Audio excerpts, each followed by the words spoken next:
नया दौर क्या था कि बाबा साहब ने कहा कि हमारा ये संविधान ये हिंदुस्तान के हर नागरिक को एक वोट की बराबरी देता है। हर आदमी के लिए, हर नागरिक के लिए एक वोट, अमीर से अमीर आदमी को भी एक और गरीब से गरीब हिंदुस्तानी को भी एक वोट। लेकिन इस वोट की बराबरी के बाहर जो समाज है उस समाज में गैर बराबरी जबरदस्त रूप से आज भी, सदियों से गैर बराबरी थी और आज भी है। और अगर अर्थव्यवस्था की बात करें वहां तो चरम गैर बराबरी है। इसलिए बाबा साहब की सोच थी कि हिंदुस्तान के नागरिक इस संविधान को लेकर के आगे बढ़े। ये जो राजनीतिक बराबरी है, ये जो चुनाव में एक वोट का हथियार है, वोट की एक ताकत है, इसका इस्तेमाल करके समाज में और अर्थव्यवस्था में सामाजिक और आर्थिक गैर बराबरी को खत्म करने की दिशा में मुल्क आगे बढ़े। आज स्थिति क्या है हम सब लोग जान रहे हैं। बाबा साहब ने इसीलिए ये बात भी कही थी कि संविधान अपने आप में चाहे कितना भी अच्छा हो, कितना भी अच्छा दस्तावेज हो, कितने भी अधिकारों की बात की जाए, सवाल है कि वो संविधान चलाने वाला कौन है, किसके हाथ में है वो संविधान।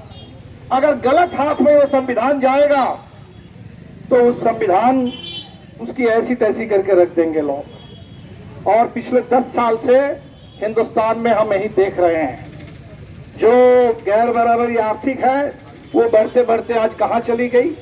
1% लोगों के हाथ में, 1% लोगों के हाथ में पूरे देश की 22% आमदनी है और 40% से ज्यादा संपत्ति सिर्फ 1% के हाथ में। और जो नीचे के 90% हैं उनके पास आप देख रहे हैं कि ना तो कोई संपत्ति है और ना कोई आमदनी है। हम कहते हैं कि दुनिया के 5वीं सबसे बड़ी अर्थव्यवस्था है, लेकिन अगर इस देश के प्रति व्यक्ति आय उस पर अगर हम नजर डालेंगे तो हिंदुस्तान सबसे पिछले निचले पायदान पर है। दुनिया के 100 देशों से भी पीछे हम लोग हैं। आप सामाजिक गैर बराबरी देख लीजिए।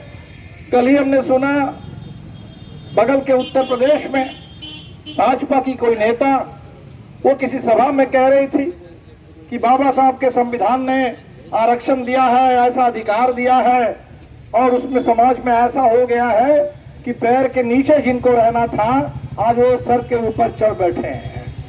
और तत्काल पार्टी से, उनको अभी चुनाव का समय है तो पार्टी ने कहा कि इनका निजी विचार है, ये मोदी जी के मन की बात नहीं है। लेकिन क्या है हम सब लोग जानते हैं। तो उनको अभी पार्टी से तत्काल थोड़ी बहुत के लिए निलंबित किया गया। मध्य प्रदेश में चुनाव हो रहा था। चुनाव से पहले हमने देखा भाजपा के किसी नौजवान सिरफिरे नेता को एक आदिवासी मजदूर के चेहरे पर पेशाब करते हुए। आज समाज में कहां बराबरी है और कहां गैर बराबरी है आप देख सकते हैं।